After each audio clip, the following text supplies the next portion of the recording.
جناب بلال صاحب ریاض سعودی عرب، السلام علیکم۔ اہل سنت .نیٹ پر یاد فرمانے کا شکریہ۔ آپ کے 2 سوال موصول ہوئے، جواب حاضر۔ آپ نے پوچھا کہ شیطانی وسوسے اور غلطی میں کیا فرق؟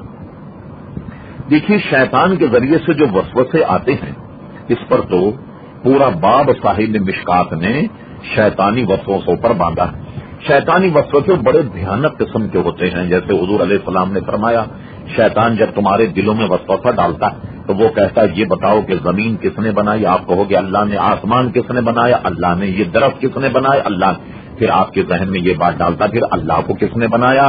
جب یہ ذہن میں بات آئے تو فوراً لا حول ولا قوت الا باللہ العلی العظیم اس کو پڑھ لیا کریں۔ گندی برائیاں یہ سب شیطان کے وسوسے۔ رہا غلطی کا تو غلطی تو سب کو بھی کہتے ہیں، جو آدمی سے چلتے پھرتے عموماً ہو جاتی ہے، یہ فرق ہے اس میں۔ دوسرا آپ نے یہ پوچھا، اگر کوئی شخص ذہنی پریشانی الجھن کے دوران بیوی سے یہ کہے کہ میرا تم سے کوئی تعلق نہیں، نیت طلاق کی نہ ہو تو کیا طلاق واقع ہو جائے گی؟ جبکہ اس سے مراد یہ ہو کہ جب تک میں پریشان ہوں میرے سے دور رہو۔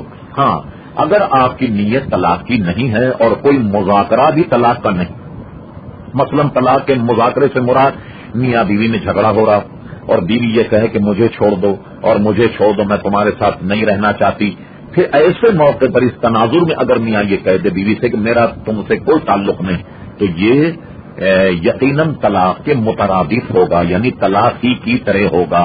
لیکن ایسی بول چال میں کہ آدمی پریشان اور یہ کہے کہ میرا تم سے کوئی تعلق نہیں، کا مطلب یہ کہ کچھ دیر مجھے چھوڑ دو، میں اس وقت سوچ اور وچار میں ہوں یا پریشان ہوں، ایسی صورت میں اگر نیت نہ ہو تو طلاق واقع نہیں ہوگی۔